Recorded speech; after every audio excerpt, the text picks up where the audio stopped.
that makes you by nature delicate, because that's how you how you hand it out to us, how you'll touch and how you'll feel.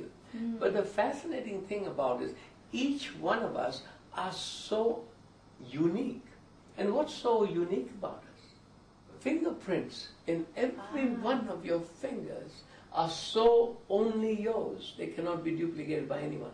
So when I touch someone, this DVD player it's got little corrugations on it recording all the sensations that I touch, but in my particular way, where I'll interpret and feel things differently from anyone else.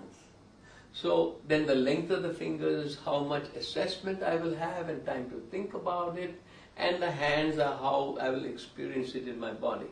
So the fingers are really the thinkers, the evaluators. They have different lengths, they have different priorities, and the thumb is the will, that's your judgment, that's your personal identity or your centering of yourself, that's your ambition, and that's your communication finger, the little Mercury. So that's how you wrap someone around your little finger, by using your silver tongue, you see?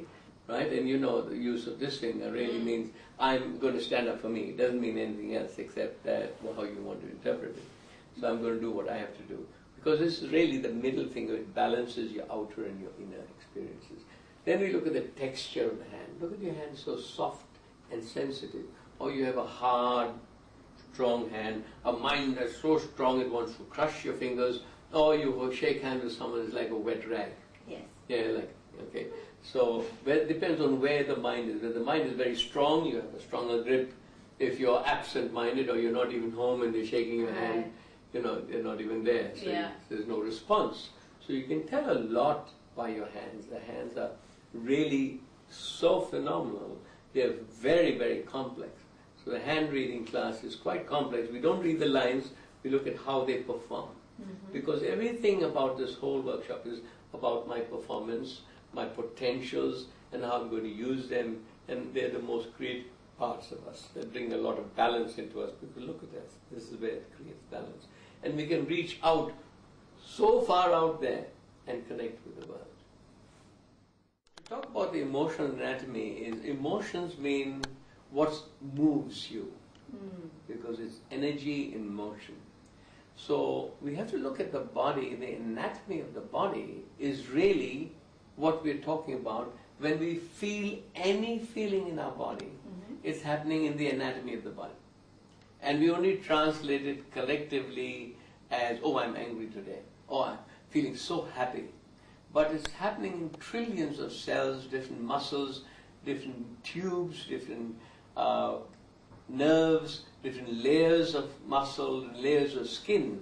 And we feel the world through different layers of skin, and that information goes through the different layers and you have a reaction.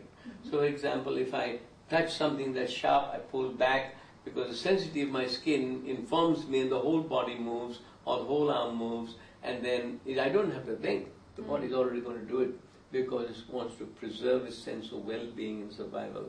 So emotional anatomy is looking at the different layers of experience from outside in and from inside out.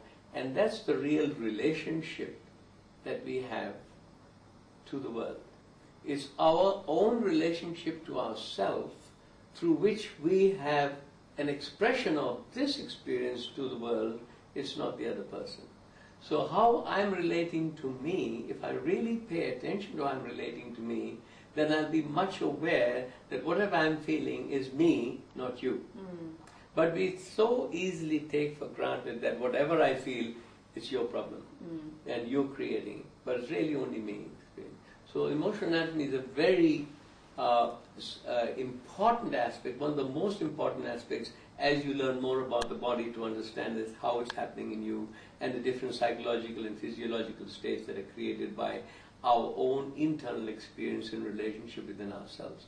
So as we learn that, our relationship with other people also are much more enhanced, we feel much more at home, because I know me better than you know me, and therefore if you feel that you don't like or like something about me, I know it's only your opinion because I know more about me because I spent more time noticing. So that's the way, that's what creates self-confidence, and that gives you the opportunity to move into any country, anywhere.